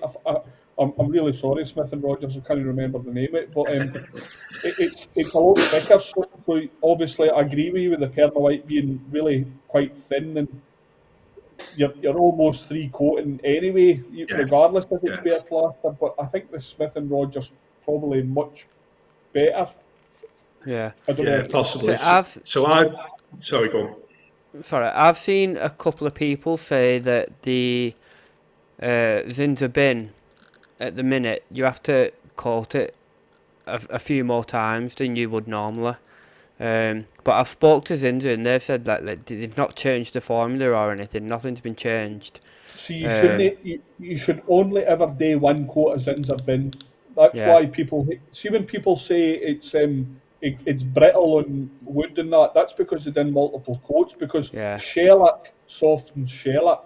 yeah, So if you do multiple coats, say you paint your door with Zinzer bin and yeah. it looks shit, right? You should never do a second coat of Zinzer bin. You should go No, on with no. your Johnston's Go on with Hitler Guard something like number a coat, undercoat or or your Uniprimer or whatever you want to use, because if you put your second coat of shellac over the top of that first coat of shellac, it softens it, and then when you knock the door, it chips off and it is brittle because your first coat's actually failed because yeah, you went out with your second coat. Like, Yeah, yeah, so 100%. It's all it's shellac in the solvent is alcohol, isn't it? yeah, So it's shellac yep, in alcohol, but shellac doesn't chemically bond to shellac. It just sort of sits on top like that. yeah, So unlike polymers in sort of your acrylic trim paints or whatever, sort of big long molecules that and polymerize, so they're quite sticky and bind to each other like that. And once they bind, they stay there. And the same with alkyds cross-link. So that's actually a chemical bond. It'll one of the atoms will lose one of its electrons, and it'll actually hook up to another alkyd molecule, and that's how that does. But shellac just sort of sits on top of each other, and you, like you say, if you put another coat of shellac on it, what's actually happening is the it alcohol, the methylated reactivates it, doesn't spirit, it? it just sort of reactivates it. So that first coat that you put on top essentially starts dissolving again. Yeah, So you're sort of messing it up. I mean, you can double coat it if you're quick, but I probably wouldn't. I'd just no, stick with no. the one coat. Yeah. yeah, Anywhere else on the internet, these conversations about paint and products and the chemicals in paint would be boring. But I could speak about stuff like this for fucking hours. Well, no, speak about it for hours, but I could honestly, like, I find it so interesting. Sean can just talk for hours anyway, whether it's about I products or could talk not. for hours about shitting in buckets. Anyway, moving swiftly on. So, what were some of the biggest challenges in growing the forum into the widely recognised platform it is today? Time management. So one of the things that I wasn't good at the first sort of couple of years of running the forum is working out the best place to spend my time. For example, I spend a lot of time sort of blogging, so I might write a blog on the best ceiling paints for like critical rooms or something like that. And it might take me a day to produce a blog, publish it on the website. I've got affiliate links on there so people find it through Google, read the advice I've given. They're all credible recommendations. I never lie. They're always genuine recommendations. Somebody will click the link and I'll take a small fee from any purchases they make. But if I actually worked out the time for me to sort of produce something and publish it on the website, it earns pennies afterwards. But I still spent thousands and thousands of hours writing for the website. And if I had to take a wage from that, it's absolute pittance. So if I was to say one of the biggest challenges, it's working out where to spend the time. So every morning I'll spend half an hour, three quarters of an hour going through every post on our closed Facebook group, making sure there's no advertising on there, there's no DIYers that are sort of stuck in there, reading through the comments, stuff like that. And I need to do that to keep the group sort of friendly and active, and I'll do that maybe twice a day, and then produce the content for the sort of pages and maybe plan sort of video content and things like that. So that'll be my structure, but it's very, very easy for me to go, right, okay, I'm working on content for the pages now, and I'll spend a couple of days doing that and leave the groups, and the groups sort of deteriorate. So yeah, time management, I think. It's a bit like on a job, I suppose. When you don't see we see on this side the Facebook posts or the post to get engagement and stuff like that, but we don't see the amount of work that you're doing Doing behind the behind the scenes scenes, to yeah. make it a success. So just on that, I wouldn't be able to do what I do if I didn't have my supporters, my sponsors. Yeah, I'm still on the tools, I still do decorating jobs, but I also spend a couple of days a week at least sat in the office with my laptop doing this, as well as sort of keeping on top of the groups and things like that. So at least an hour a day I spend just sort of going through the groups. So and another thing I'd like to point out as well, people accuse me of recommending products just because I'm getting paid. I have never recommended a product that I didn't believe in, just because it's your own sort of credibility. If you start lying about products and things like that. exactly. Yeah, So see, if I say, if I'm talking about durable mat and I say it's the only white durable mat I've used that will cover a strong colour in white in two coats, it's because it is the only durable mat that I've used that will cover a strong yeah. colour in white in two coats. There's no point in bullshitting people. See, it's good you've said No. that, because me and Sean have said that from day one. We're never going to recommend a product that we don't actually believe in. We're not going to do it just for the sake of it, and we're not going to Yeah. work with certain brands just because they're a big brand. Yeah, Do you know what I mean? 100%. If I I get if we're not a fan of certain products, brands, whoever, we're not just gonna go, oh yeah, they can be really good for us, even though we don't like them, and it'll seem disingenuous. But let's do it. And Do you know what I yeah, mean? it's yeah. also personal preference too. Sometimes personally you don't like everybody else could like a brand, and personally if I Yeah, don't like the brand, I can't sit and endorse it if I don't yeah. like it. So Like I think Sean's always said, things are easily sold when you actually when you Believe actually in it. enjoy Yeah. the product, when you actually love the brand. exactly I. It's so much easier to sell. So Yeah, what do you think the that amount the sorry, I was just going to say, just to build on that, the amount of times I get sent something to either review or put a little video piece out on something, and I'll go back to the manufacturer and just say, listen, I didn't like it because of X, Y, and Z. If I publish a review, it needs to be genuine. Do you want me to go ahead with it? And they'll just say no straight away. So you might not hear me talk slagging products off online, but I won't recommend products that I yeah, don't like as well. I suppose that's the easiest way to do it, just to point blank refuse and say I'm sorry, I don't want to recommend it, Yeah, rather than getting the reputation for like slagging a project, so to speak. What do you think your members value most for being part of the Decorator Forum UK? I'd like to think it's just being part of sort of a community, and that. And again, I don't want to be too cliche, but to be able to go on and just chat with other decorators and share problems they're having from work and have sort of ongoing jokes and things like that. Yeah. And just the entertainment value, I would hope, from the sort of content that I produce, not necessarily the video content, but some of the sort of text content and things like that as well. Yeah, no, it's a good answer.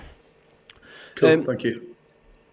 how would you how do you how do you decide which topics, products, or discussions are worth highlighting or reviewing with the platform or on the Uh, platform? there's a science to it. So there are certain things that generate discussion amongst decorators, and there are certain things that flop. Obviously, you just stick to the discussion points. Certain discussion points will come up over and over again, fine, but you need to work out the pattern. So there's no point in me talking about contract mat and plaster for 3 weeks solid. I might talk about it 1 week, and then I might leave it for 5 or 6 months and then sort of talk about it again. But again, you're talking about water-based trim paints, you're talking about ceiling paints, you're talking about whether to mask skirtings or cutting freehand, things like that. There are certain things that decorators enjoy talking about and taking the piss out of each other about. So you just sort of stick to those topics, really. Yeah, yeah. So Aye, obviously you've got to be quite in the what would you call it, like not in the know, not in the know, like in the Just talk to a lot of decorators. That's all I do. I spent keep the last sort of keep up five with the years talking to trends is what I decorators. mean. You've got to it's kind of actually keep up with the trends, what's trending at the minute and what product is doing what. But no, it's actually a good bit of advice, actually, a tip for that for us, Mike, that what you're saying there is like you're no recycling, but keep it, I would say more like keeping the discussion going yeah, for constantly bringing up like oil-based versus water-based or tape versus freehand or whatever. But it's actually quite a good tip for me and Baz because we obviously when we've not got a guest on, we like to try and do these versus episodes, and we hate ideas like doing like paste the product versus paste the wall. But it's an interesting idea that we could probably. I'm not saying we're going to recycle it, but we could bring up maybe oil based versus water based, maybe 6 months down the line again to see because I think that the decorating industry changes that often. yeah, There's so always so quick. many products and different types of stuff coming out that it'd be worthwhile bringing up some of the products Yeah, again. So it obviously works the same on your forum. That although to you it seems that you're rehashing or flogging the dead horse again or whatever, it's actually still very on it, trend to talk about and very relevant still in it. relevant. Aye, Yeah, Yeah. but it's like again, like Sean was just saying then that the paint industry like is just evolving and changing all the time. We spoke about it previously. You've probably watched it, but look at water-based paints even 10, 15 years ago. Yeah. It So, uh, just to sort of build on that, it was 2014 when the VOC restrictions came in on oil-based paints, and that's when obviously the massive issues with oil-based paints yellowing so quickly, yeah, and then there was a mad scramble, wasn't there, to try and find a decent water-based paint, yeah, and there was hardly any around. There was a brand called Mythic, it was all right. Caparol, PU, Saturn was around. That's all right. Things like that. And so it was since sort of 2014 that water-based paints started getting better and better and better. And then just behind that, there was a bit of a lag. But if you think about adhesion primers weren't a thing before 2014, or they might no, have been, but not on sort of wood and things like that. So you need your water-based paint to stick to an aged alkyd coating. So you need a grip primer on there just to sort of promote adhesion. If you think about the early adhesion primers, you'd be scratching it and it'd come off quite easily, or it'd stick all right. There'd be absolutely no opacity. Now you've got water-based adhesion primers that will adhere better than their oil-based counterparts. You can use yeah. them yeah, inside or outside. They'll block stains and they'll also block knots. And that's quite impressive. You think you wouldn't have had any of those things sort of 10 years ago. No, So and if you're yeah, talking about how things have changed, I think that's your timeline. I think the 2014 VOC restrictions are what sort of kick-started the industry and things started changing sort of more and more. And your low sheen ceiling paints as well. Um, I don't know what the change was, but sort of 10, 15 years ago, standard emulsion started flashing on the ceiling. I can never remember having an issue in the most light critical spaces painting the Yep. ceiling with any old contract mat or things like that. Now it's all about choosing the right paint for the job, Yeah. and the low sheen, the open time needs to be sort of extended, which is more difficult again because one of the extenders that manufacturers use was sort of banned a couple of years ago, which is why all of a sudden you started having skimming on the top of paints and sort of things like that. It is evolving quite sort of rapidly. And Yeah.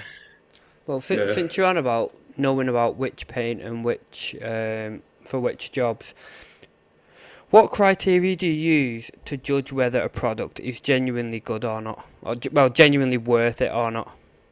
So I'll again, I'm a bit of a product geek. I'll use it myself, and I'll sort of make my own mind up. Yeah, yeah. Yeah, it's good to get a If little bit it's of something insight you from the top enjoy, manufacturer. Yeah, 100%. Yeah, yeah.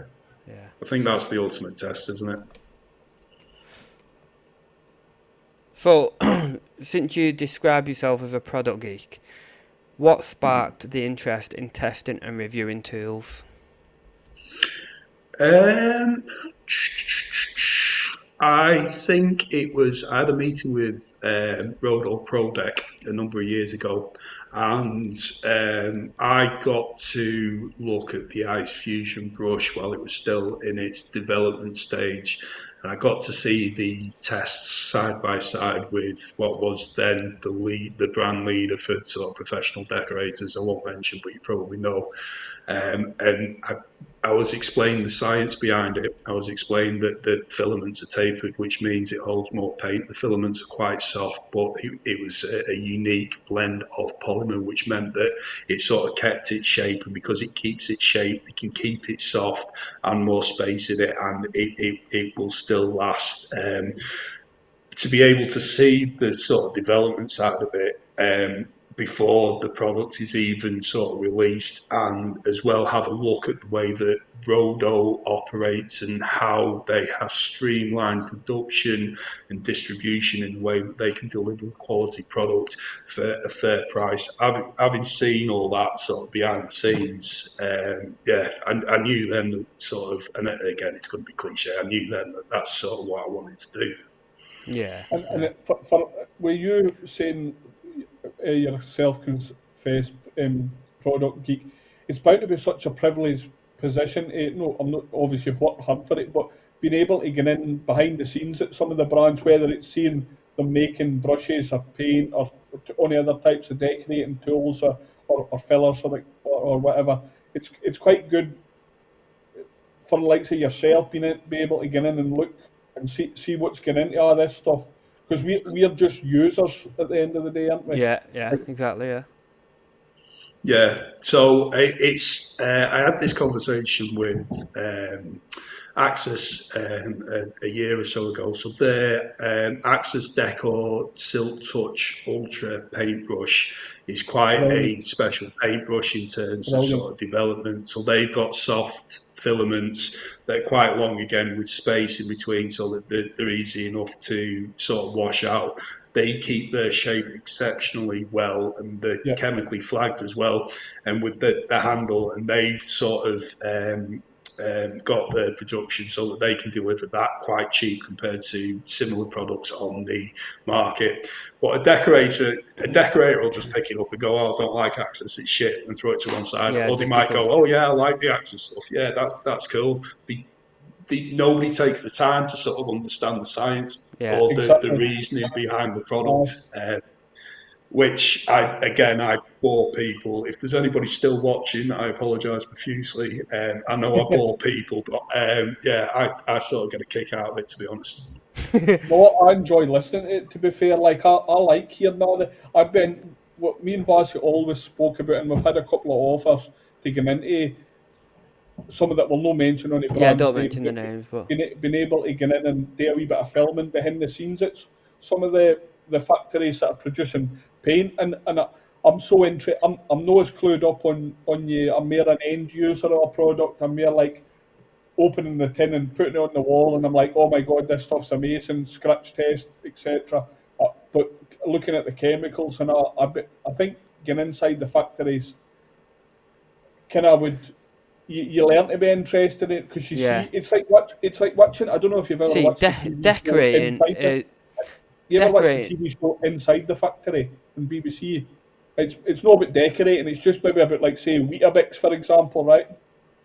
And they get into the Weetabix factory and they show the thing, like Weetabix getting made for wheat getting Fucking into hell, the are we factory. sponsored by Weetabix or what? Just No, but spit you it can't. I out. mean, they done one with mattresses and crisps and biscuits and stuff, Yeah, yeah. and it's just interesting to watch it, like, so. See, I enjoy just learning new stuff about decorating, to be fair. Yeah. So, because there's a lot of stuff regarding even products, techniques, different. There's so much stuff that obviously you don't know, but not everyone knows everything, and I think there's a lot of people out there that think they do. Yeah. But especially the way things are made, like you were just on about them with the factories and how it's been made and stuff like that. I really enjoy listening to or watching or just getting more knowledge about. It's sort of captivating, Yeah, it which again, is. it sounds dead cliche, It's just but so interesting, though, isn't it? yeah, 100%. I mean, Harris, again, I'm mentioning all the brands, but they manufacture all the hammy green, the perfection rollers. They manufacture all those in Britain. Now, to manufacture a product in Britain, you need to be very, very efficient. Otherwise, your costs just go through the roof. But they Yeah. produce that at a price that it's almost not worth washing them out afterwards. And it's all done. It's all done in the Midlands. It's all done. I can't Right. remember the name. It's near Coventry there. So yeah, stuff like that is absolutely fantastic, I think. Good old British engineer, innit? Yeah, Has there, has 100%. there ever been an opinion, or have you ever had an opinion on a brand or product that you've changed? You've used a product and You've either you liked it and then you liked don't, or it, you didn't like it and or now you vice do, versa. kind of thing. Yeah. Yeah, 100%. I change my mind all the time. I do change my mind. I do change my mind. No, I Sometimes somebody don't. will I say, don't change my mind. Oh, yeah, I actually, I don't do. change my mind. No, no, no.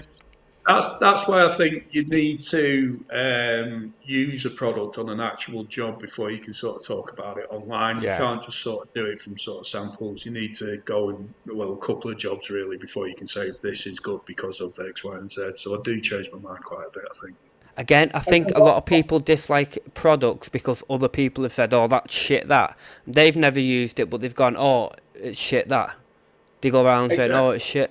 But I had the opposite, right? So I had followed a lot of people. I'm going to name the brand, by the way, right? I'm no strict, but I had seen loads of people recommending Oldfield paintbrushes, right? And so I thought myself, like, loads of people are saying Oldfield are brilliant. I'm sorry, Oldfield, but I bought like a £200 set off mypaintbrush.com where it was like all the different types, every Oldfield you could own. I fucking hated them. See, I used I, to, I I, used I'm to not, like, I'm not saying they're a bad paintbrush, by the way. yeah, For me personally, they were too narrow. They yeah. didn't hold enough paint, and so they weren't for me. I'm not saying they were a bad paintbrush, but I just didn't like using them. Like, See, I used to love using them, but I think the biggest problem that I don't know if they still got it. I don't know if they fixed it, but when I stopped using them, all the fucking bristles would fall out when you're washing them, or a lot of the time, if you were using thicker paint, all the bristles would just fucking start coming out, and you'd be like. But I so feel like to use, they were a fairly decent brush. I did enjoy using them. so that issue with the bristles coming out, it was one container load that they had sort of Oh, is over. that what it was? So it was a bad batch, but when we're talking a batch, we're talking sort of thousands of units. But they sort of acknowledged it. So the first load that my paintbrush got were absolutely fantastic. People loved them. Then there was some that the bristles had a bit of an issue, and then they quickly sorted it out. So I So think we're just under. there you go. I probably got the bad container batch. Yeah, well, to be fair, I used them for a while, and I never really had any problems. And then it's obviously I bought a good few at once, and then it must have been that batch, and they were just like Yeah. constantly falling. And I thought I'm not going to use them again now. They've gone downhill. So, but yeah, now I know that it was the batch. I might. Yeah.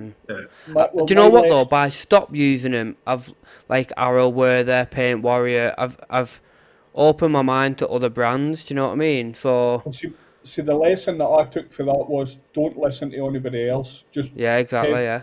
test stuff for yourself. Stop being a sheep. How has the decorating industry changed since you first started, both in terms of products and the way decorators work? The products have changed loads. The development of specialist sealing paints, adhesion primers, water-based trim paints. It went from sort of alkyd emulsions to sort of full water-based. So that's all changed. There's more people spraying now. I think probably just over 50% of decorators in the UK spray at some point, even if it's not sort of regular. So that's changed, and I think that will continue to change. Tax has changed and what people sort of do online and sort of things like that, the information that's sort of available to you, running a business, so you've got your invoicing apps and things like that, that's all sort of changed. Floor protection's changed as well. Most people, well, I think just about everybody was using dust sheets when I first started out. I think I'm one of the last to be using dust sheets. I need to change over at some point, but that's one thing I I've still use not. the sheets to be fair. Cool. I'm, So I'm, that's just you and me. Yeah, so there is a lot that sort of changed, and as well, I've seen wallpaper be very, very popular, and then nobody having wallpaper, and Yeah. then people having wallpapered feature walls. To now, it seems to be dying out again. Paneling as well, wooden paneling on walls. That's something that's sort of come on. When I yeah, started, everything was magnolia. Now everything's Yeah. grey. Yeah, so there's people are. I hate grey. It looks all right sometimes, but people have their like the outside of the house painted grey. You know, when you're looking and thinking it's Yeah. drab, it's a disgusting, horrible, miserable Yeah. colour.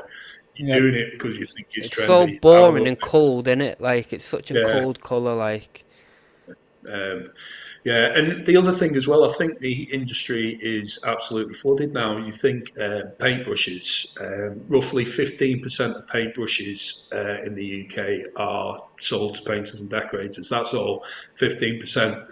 And that 15% used to be sort of split between Harris, so that's your Hamilton, and Purdy. Now, if you think about all the different brands that are occupying that 15% and how cutthroat it must be able to bring a product to market with the state of the industry at the moment. Same with paint brands, things like that. It used to be Dulux, Crown or Johnston's. Now you've got Tickerilla, you've got WRX, you've got Caparol. Yeah. There's loads and loads, isn't there? so As a what? decorator, though, it's amazing though. It's brilliant to Yeah. work with. She has so much um, choices, so different materials, products you can use, tools you can use. Ken. Yeah, So what do you yeah, think? it is. Go Do you on. think? Do you think it's? This isn't a part of the questions, by the way, but do you think it's necessary to keep bringing new type of paint brands slash products out? Um, I, Personally, I I think it. do. I, I think it's Because necessary to keep the product development. yeah. Whether it's necessarily necessary to bring new brands out or not, I don't know. I think it's probably very difficult So to launch a. would you prefer say 5 brands that just keep developing paints, or would you have 5 original brands and then 5 new brands come in? I've I've no idea. I don't know. I just like sitting back and watching the industry sort of develop and change. To be Yeah. honest, So yeah, I quite like that there's so many different brands around. If you look at PPG, people take the mickey out of them because they've got so many different types of mat. So they'll have Leyland vinyl mat. They've got the Cover Plus, the Johnson's Cover Plus. Then they've got the Perfect mat, and then they brought out the flat mat, which is somewhere in between Perfect mat and flat mat. Then they've got the Leyland ceiling paint. They've got 3 different types of durable matte emulsion. I had a chat with one of them about 6 months ago, and he just said, yeah, well, when there's a new paint technology available, I think it's important that we have a go with it. And I thought, you know what, fair enough. You carry on sort of developing things. So I think it's brilliant. Yeah.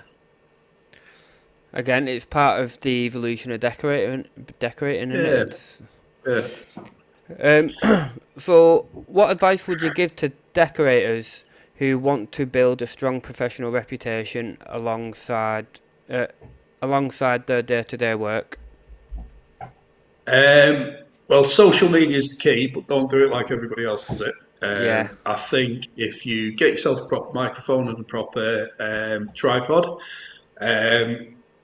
your videos need to be between 60 and 90 seconds long. You need your hook in the first few seconds of your video. And like I say, don't do what everybody else is doing. So don't just do before and after pictures. Show the job, show different parts of the job, show little tips and things like that. Just do whatever you want. So if you do that and sort of build it up as you go, I think that's how you build the reputation. See, I'm relatively new to social media because I've always been against it. Really, I've never really done. Like, I'm not. If I didn't have my business, I wouldn't have social media. Like, I'm not a fan of it. Yeah. I actually find that. Sorry, Baz. I actually find that making paint. And what I find is, they've oversaturated the paint and decorating market, like online market. The social media side of paint and decorating, there's thousands of people making cutting in videos or filling videos. Yeah. They need to be so different. I'll upload a video of me fucking being stupid and doing some kind of comedy style video, and it does brilliantly. yeah, I try and make a good video. Say, for example, the day I sprayed a fireplace, fire surround. I guarantee you, when I come off this, it'll hear about 20 likes. You know what I mean? Yeah. And it's like, see, I find that like the more effort you put in, the crap, like the worse it does. If you do a quick video, boop boop boop, just slap it on. You do something that you think is absolutely fantastic, and you'll be itching to sort of load it up, and you go off at lunchtime to somewhere where you know you've got signal, and you spend half an hour on your phone editing it together, and you throw it out there, and then you check a couple of hours later and it's had a couple of 100 views or whatever, and then you do something shit that takes you 5 minutes to film, and you throw it out at night thinking that it's not going to do anything, and it's done like 500,000. Yeah, it's weird. It is weird. Yeah. What role do you think online communities now play in the professional development of tradespeople? I think it's overtaken where people get the product knowledge from. Obviously, going back to how the industry's changed, it was all sort of written press and painting and decorating shows, which are probably, I wouldn't say less relevant now, but they're less relevant in terms of sort of product info. And it's more about community. It's more about being able to have a laugh, isn't it? With your mates online that you're never going to meet. I think on the kind of paint and decorating show, the Coventry show, for example, and the big show coming up at the NEC, actually years ago... That's going to be a massive show, that one, isn't it? When I went to my first paint and decorating show at Coventry about 15 years ago with my dad, I was there for freebase and there for products, and that was it. I went walked around it, and you were amazed by the products and freebies. See now when we're going to paint and decorating shows, it's all about the social side of it. Yeah. It's literally... Do you know what? The best decorating show, I reckon, is the Scottish decorating show. For me, it's not massive. It's not this whole spiel. Like Coventry is, I know it's moving, but is massive, and I couldn't do 2 days there. It's just too overwhelming for me. That It is a little bit overwhelming, the Coventry show. The Scottish show, I think it just needs to be run a little bit better. I think the yeah, Scottish I Decorators think Federation. yeah, I agree with you. It could be ran a little bit better, but in terms of like the size and the amount of Yeah, people there and stuff, I yeah. think it's definitely perfect for me. That I reckon. They need food. They need free coffee. They need some sort of way of telling people who's going to be at the show and things like that. It just needs tweaking a little bit, I think. Typical fucking, typical fucking miserly Scots with their mate making you pay for coffee and food. Scots, keep all their money to I Speak. wrote.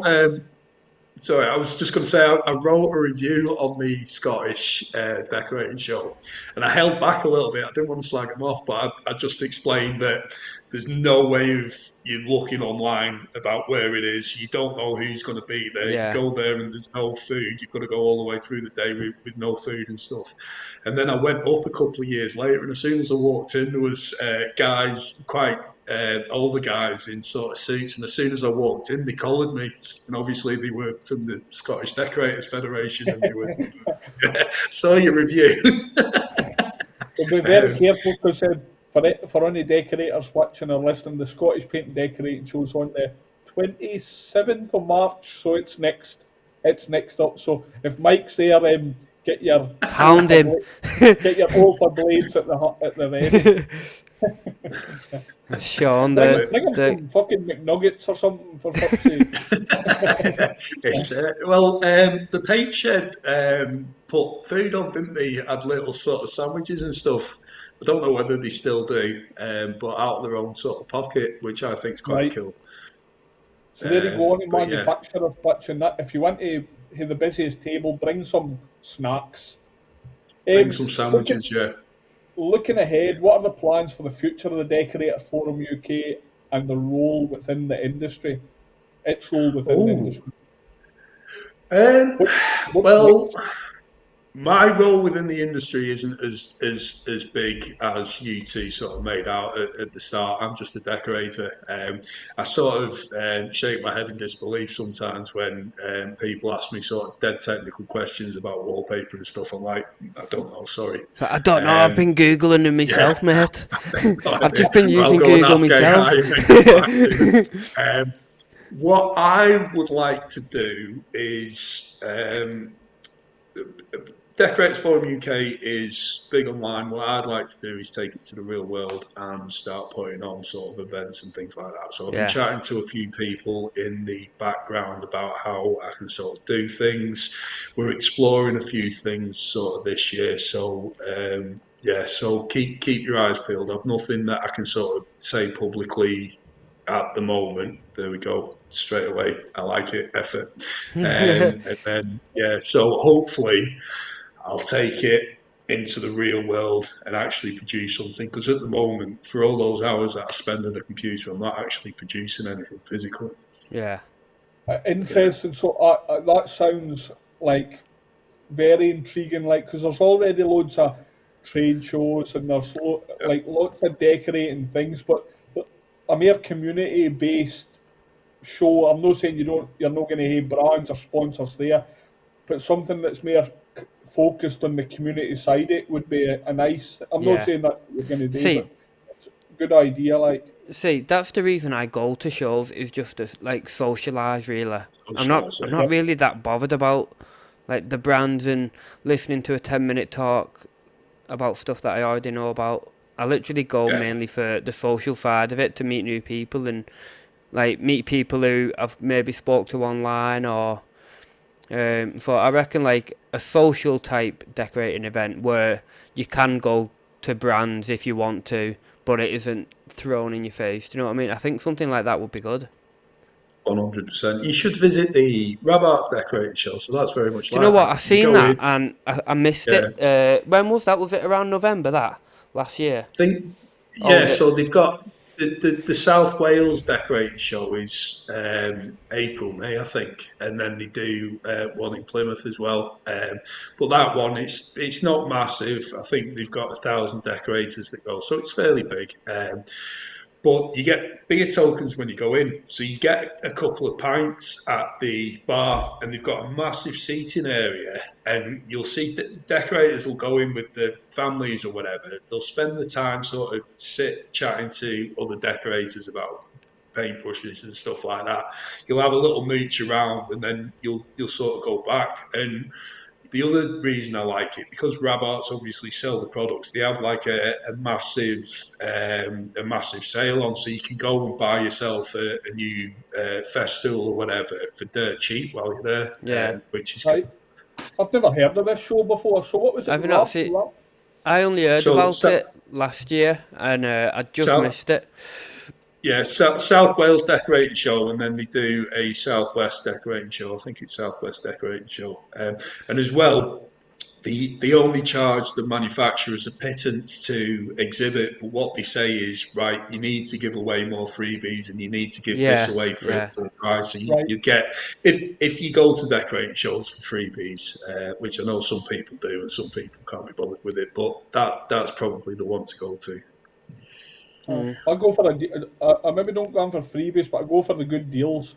But I think the deals are disappearing more and more every year. Like you end up with more ice scrapers and pencils and pens. You're not getting the proper freebies. That's politics. You can't. If you're a manufacturer and you've got a product to market and you've got your own sort of distributors, you can't then go to a painting and decorating show and undercut the people who sell your product and sell direct to the decorator.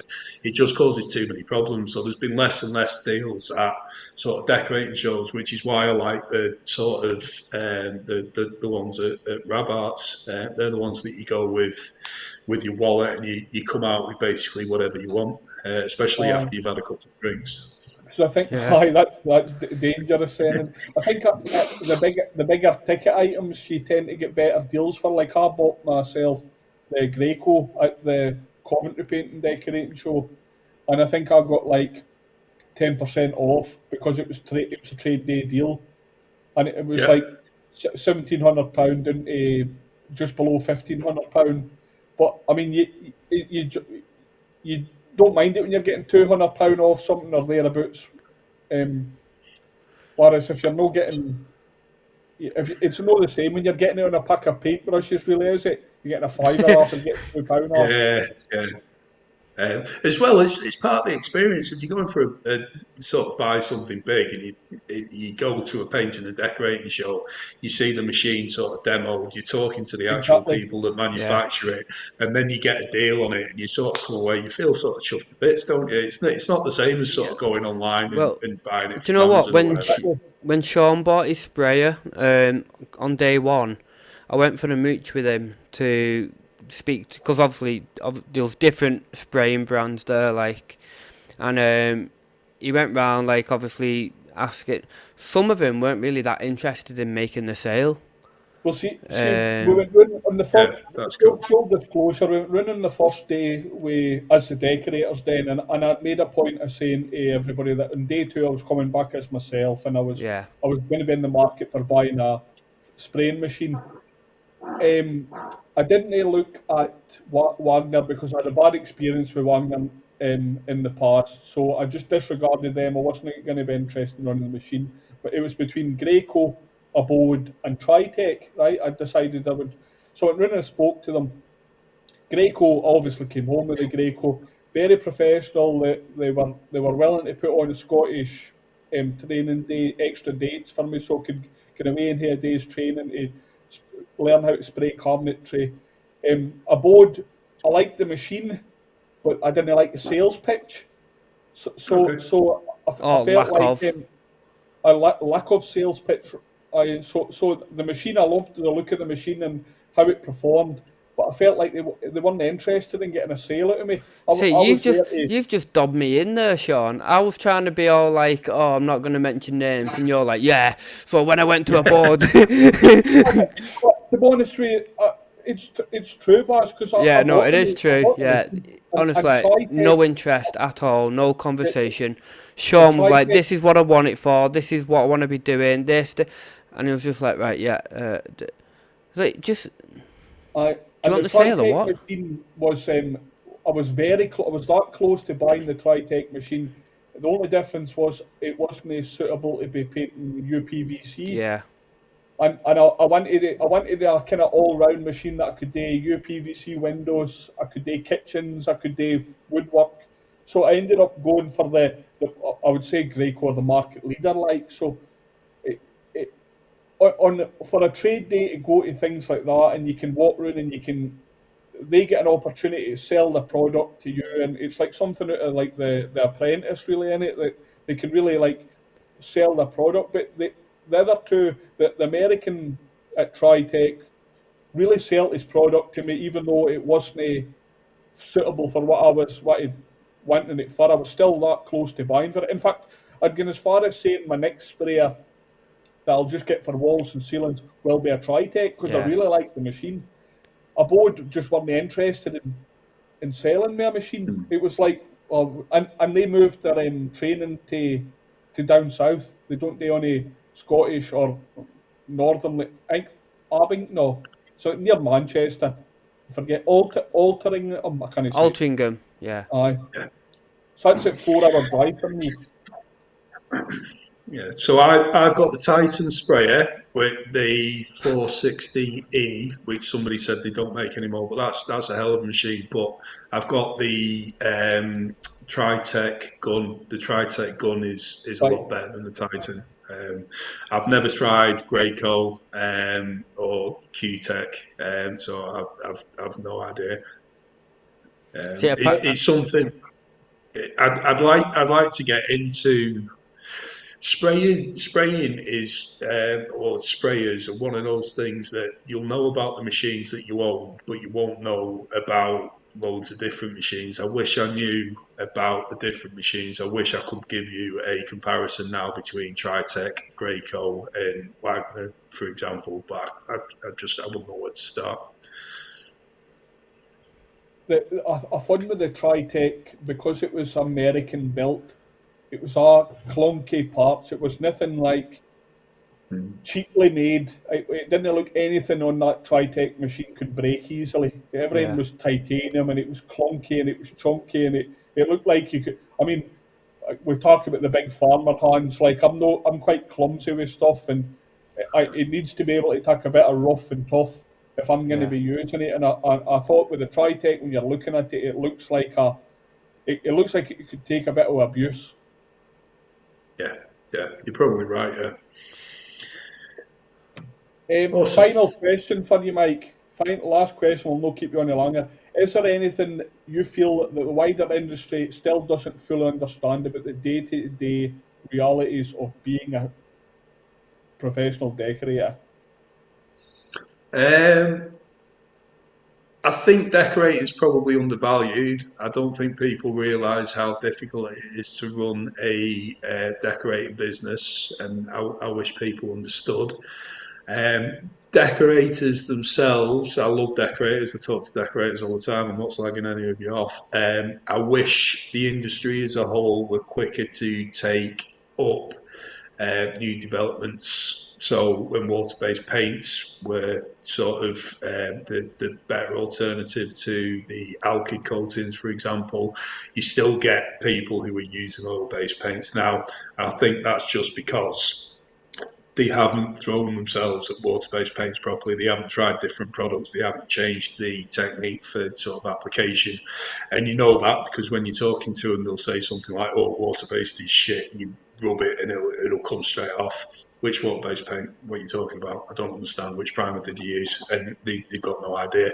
Like I say, there's only just over 50% of decorators who spray. I think most decorators should know how to spray. I think it's part of the industry, so there's that as well. So decorators as a whole, I think, should be more adaptable and not every decorator. I might be generalising things a little bit too much. But yeah, just be nicer online. Just be nicer online. There's no need for it to be a that's a big issue, and that if some see somebody doing something different, it's instant hate. I try and Yeah. not put hate comments to anybody. See, I've So said that.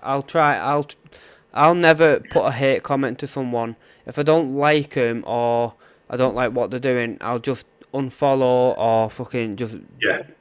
So do you understand the psychology behind it? Inferiority, probably. It's inferiority, yeah. So it's not solely inferiority, but probably 80% of the time, I'd say like negative jealousy comments and are because, yeah, not necessarily jealous. Obviously, you're a painter and decorator. You've been doing it all your life. You're an expert. If you can't spray and you see somebody spraying online, straight away you feel damaged, you feel hurt. So if you can prove to that person who published the video and to anybody else that's listening that you don't need to spray, there's loads of problems with it, the way you do things is better, it validates yourself so you feel sort of better moving Yep. forward. And it's exactly the same with picking fault in somebody's work. It's exactly the same. If you can sort of pick fault, it's like you're proving that you are better than that person, which yeah, then makes you feel better about yourself. So it's all sort of psychology, and it all comes from feeling inferior, and that's basically all it is. So I think if more people are aware about why they're getting triggered and aware that I'm feeling a little bit vulnerable here and that's why I'm lashing out, I think less people would probably do it. yeah. And there are sort of other reasons you might do it, and sometimes people just grate on you. I know I grate on a lot of people online, but yeah. So hate online, yeah. Just leave it out, lads and girls. Yeah, well, Great I answer, always by the say way.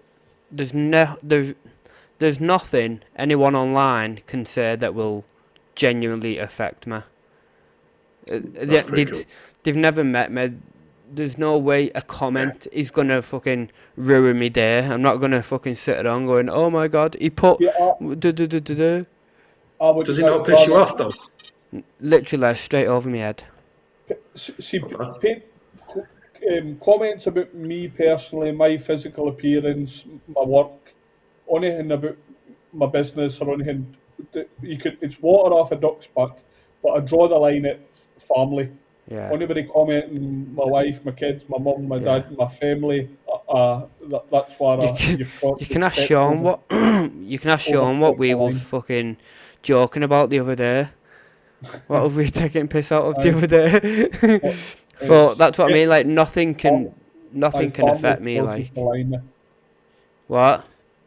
Family for me crosses the line. Yeah. Putting comments on, if you put a picture on of your D- family at something and somebody attacks your family, I think it's below the I belt. think the only thing that would is something about me kids. If they'd like Oh, got a that would, photo of me kids, or they said they're gonna do such and such a thing to me kids, then I'd be fucking fuming. But literally, apart from that, literally nothing else. and I Nothing think would. I think to, when you're saying there about the industry being so different, like so spraying and wallpapering and murals, and I think the the way we see it, or I see it personally evolving, is that decorating's so multifaceted now that like so you're a decorator, you're a painter, you're a sprayer, you're a wallpaper hanger, you're doing specialist finishes like marbling or Venetian plaster. I think in the next 10, 15 years, I think you'll actually find that you'll be sitting a paint and decorating course, and you'll be sitting a wallpapering course, Yeah. and then you'll be sitting a sprayer course. I think they'll be It'd be totally like separate separate. Yeah. trades. Aye, and Yeah. No, I think I agree with that. Well, Yeah. they So already yeah, started. I don't know if they do it everywhere, but St Helens College have actually started like a multi trades type course where you do decorating, plastering, right, like brickwork, whatever, just all in one. I'm guessing. I don't know how it works. I've not done it, but I'm guessing. So you'll spend like 3 months decorating, 3 months plastering, 3 months summit, and then yeah. the second year you'll do summit. I don't know how it works, but Weird, isn't it? seems the reverse of what I was asking for. It's like, can I just say, Mike, thank you very much for coming on. It's a real honour. Again, you don't think you're a big name in the decorating world, but You are. You're Baz very feels me, special. and I was amazed that you said coming onto the podcast. So for me, can I just say I said to thank you very Sean, much. "Oh, me and Mike go way back." It was. We've had a few pints now, haven't we, Yeah, Baz? yeah. It's when I saw you Coventry, and we'd said that we were going to have a pint after the show, and I was wandering around the show. I'd finished doing what I was doing, and I texted you pint ? And we actually met up and had a pint there, and then you only saw the message after I drove home. And as soon as you saw the message, you'd obviously just got home as well. You went, what now? Yeah. It's And then I looked at the time and I was like, "Oh no, that was fucking." You're keen. And No, fair enough. I like it. I'll be making sure. I bumped into the show. I've got the picture to prove it. I seen you at the Bradite stand with my wife. I got a picture of you at the show, and I'll be making sure that I'll be buying you a pizza the next time I see you, because I'm wanting. Fucking hell, this sounds like some kind of code now. I'm wanting Sean. No, it's not that kind of pizza. I'm wanting Sean the next time I've got Mike on the show. So. Baz, do you know what he's saying, mate? Can you translate that for me? Remember, you've got the Scottish Paint and Decorating show to come to. So, do you know what, Mike? So before this TikTok that I've got now, I had a TikTok before COVID, and I followed you on that, and obviously I got rid of it because I never posted anything. I just obviously followed you and I was watching your video. I never really posted anything, but it was just like before and afters really. And then I deleted that account completely, and then I think it was about I want to say what we had 26. I want to say 24. About 24. I made this account, and then yeah, I think you're one of the first people that I followed you. And do you know what I like? You actually follow people back. I do, yeah. I try and I'll try and give a comment and Yeah, like the video I've seen you do try and yeah. engage with people as much as you can. I've noticed that. I feel guilty sometimes. I must get between 30 and 40 messages every week from various different decorators, none of whom I've ever met. And I used to try and give everybody a message back, and it's usually advice on products or advice on pricing a job and whatever, and you end up having sort of a 20-minute text conversation sort of each one. Yeah. I can't keep up with it now, so I tried to get back to some of them, but I just ignored the majority, and I feel so guilty about it. I really do. But at the end of the day, like with the amount of between Facebook, TikTok, Instagram, the amount of followers you've got combined, or group members, whatever, like there's just no possible way to get to everyone. Literally no possible way. The Decorator Forum, obviously, it's the biggest forum in the UK. It's got 103,000 members on one page, by the way. So that's it's bigger now. It's 107,000, but that's the open now you're just page. fucking bragging.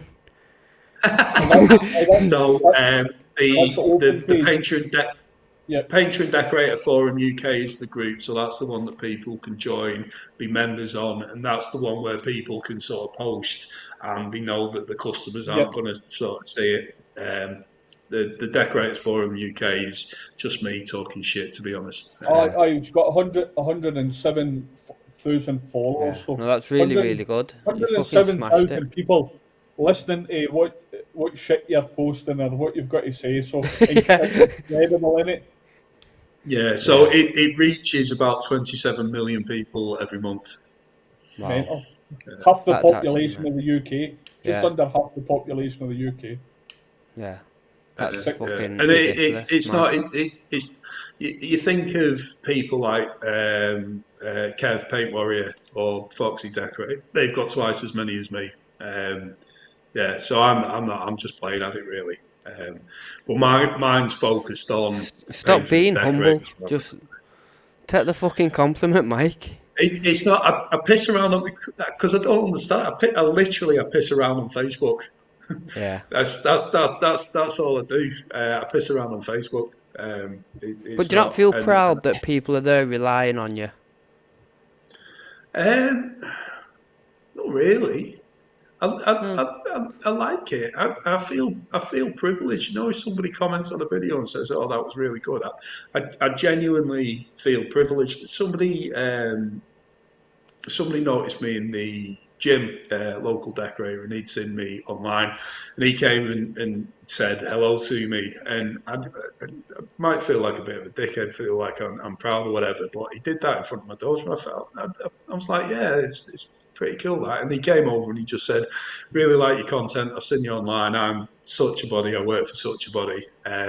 Really, really nice lad, salt of the earth, and he wanted to meet me and he wanted to give me a compliment. And you know what? I'm grateful for it. Yeah. I love that. But I am just a decorator who pisses around online a lot. Yeah. That's all I am. We say that, don't we, Sean? Just decorators that just fuck around. Awesome, cool. Right, well, we'll love you and leave you, and we shall end this episode. Have you got any last words, Thank Sean? you. Any last words? Thank you again motherfucker? for having me on. I really appreciate it. Thanks, guys. Have you? Yes. Quick one. Have you got any words for anyone in your forum in case they watch? Yeah, give the Decorators Den a follow on Oh, YouTube or anywhere you get your podcasts. I appreciate that. I thought you was gonna leave him like a funny message, like go and get fucked or something. I thought he was going Sorry. to say, can I use your picture or something? Can I use your picture? Yeah. If I can use your picture, I'd really appreciate it. Any pictures, I Right, don't care. you've all got permission to use this picture. Right. I'm not going to want a picture of this.